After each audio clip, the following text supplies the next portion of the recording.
ये अक्सर सुनने में आता है कि जो लोग इस पथ पे चलना शुरू करते हैं, after a certain point, after a certain time, उनके अंदर कभी घबराहट होती है, कभी लोग उनको मेडिकल डॉक्टर को दिखाना पसंद करते हैं, खुद परेशान होते हैं, डरे रहते हैं, घबराहट होती है, डर पैदा होते हैं उनको कुछ दिनों के लिए, 2 से लेके 3-4 दिनों के लिए। लगभग हर किसी भी स्पिरिचुअल मास्टर की कहानी सुने तो मिल जाता है। अंग्रेज लोग भी इसको dark night of the soul Bible के आसपास बोला गया है उस समय। क्या ये जरूरी है कि हमको, हर आदमी को उसको जाने के पहले, उस स्टेज में पहुंचने के पहले इस अवस्था से गुजरना ही होता है?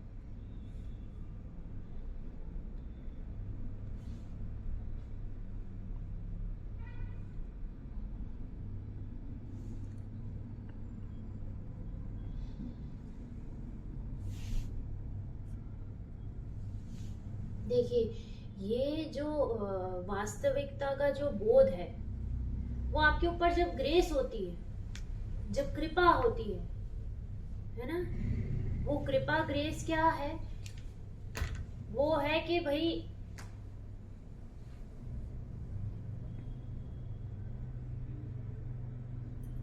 फल पक गया है या नहीं पक गया है उसको चेक करने की जो कृपा होती है, उस कृपा होने से पहले आपके पुरुषार्थ की अंतिम परीक्षा होती है।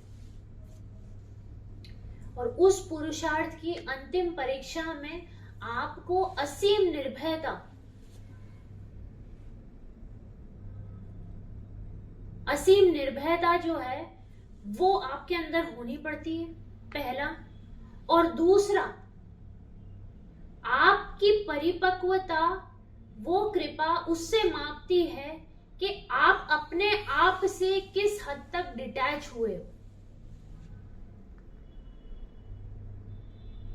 आपके शरीर में अगर कुछ हो रहा है और आप विचलित हो रहे हो, या आपके मन में कुछ हो रहा है और आप विचलित हो रहे हो, तो वो विचलितता अगर आपका ध्यान आपके शरीर और मन पे भटका रही है, मतलब आपका जो दृढ़ निश्चय है उसमें कहीं ना कहीं कमी है, तब तो आपको शरीर और मन का इतना आभास हो रहा है। ऐसे नहीं बहे आप कि आपके शरीर और मन का आभास आपसे छूट जाए। जब आप शरीर और मन के आभास से ही अभी तक इस तरह से जुड़े हुए हो, तो कैसे आप उतने परिपक्व हो कि आप इतना भव्य रूप औखड़ा खुद का देख सको? वो ही dark night of the soul कहलाता है। वो आपकी चेकिंग होती है, आपकी टेस्टिंग होती है। ये बिल्कुल उस तरह से है कि एक नदी जो है वो नीचे गिर के समुद्र बनने वाली है। आप उस नदी पे चल रहे बोट हो, अब वो बोट जैसे ही उसके शरीर में या उसके मन में कुछ भी हलचल होने लगी, यहाँ पे वो बोट अटकी हुई है, यहाँ से कृपा बरस रही है। अब ये कृपा जब बरस रही है तो उसके शरीर और मन में कुछ ना कुछ हलचल हो रही है, और वो हलचल इसलिए हो रही है क्योंकि उसका आखिरी मैं का अंश छूटने को है, जो उसने इतने जन्मों से पकड़ रखा है। अब जब वो आखिरी मैं का क्षण छूटने में है, तो उसको ये समझ में आ जाना है कि अब मैं कुछ भी नहीं रह जाऊंगा। तो वो शरीर और मन में हलचल होना लाजमी है। पर वो जब होता है, जब जब शरीर और मन में होता है, तब तब ये बोट अपने आप को यहाँ अटका के रोक लेती है कि मेरे मन या शरीर में कुछ हो रहा है। तो चाहे कृपा बरसनी भी हो, तभी भी ये बोट नीचे नहीं जा पाती। तो इस तरह तो हो सकता है कोई कई जन्म लग जाते हो उसको बोट कट के। बिल्कुल। और ये जब होना होता है तभी होता है। अगर आपके शरीर और मन में हलचल हो रही है और आप अगर इस रास्ते पे हैं, तो कुछ ना कुछ बहुत आगे की छलांग लगनी है।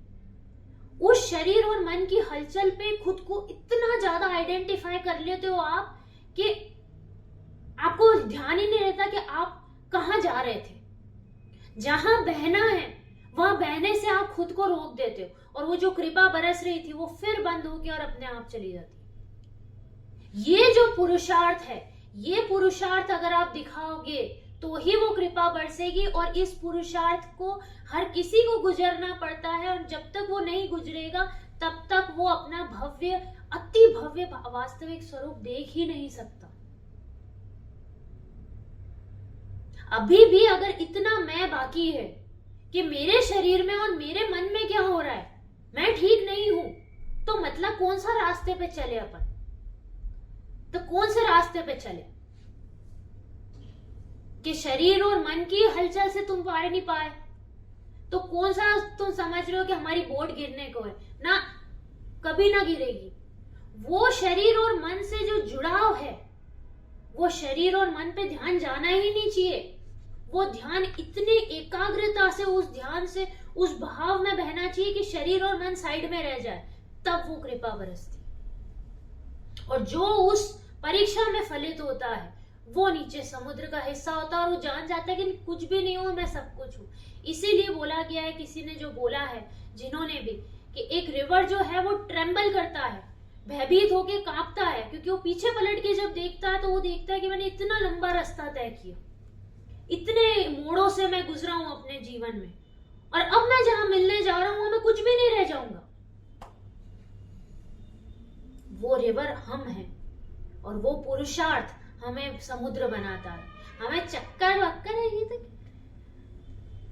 सब होता रहता है, चलता रहता है, अंदर से कंपन हो रही है, इसको हो रही, मेरे को थोड़ी हो रही। इतना बढ़िया तरीका अपने पास, वो लगन होनी चाहिए कि मैं तो पाके रहूंगा। कि जैसे किसी ने मुंह डाल दिया आपका पानी में और छटपटा रहे हो आपके सांस लेने के लिए, वो लगन जब होती है तो वो असीम कृपा बरसती।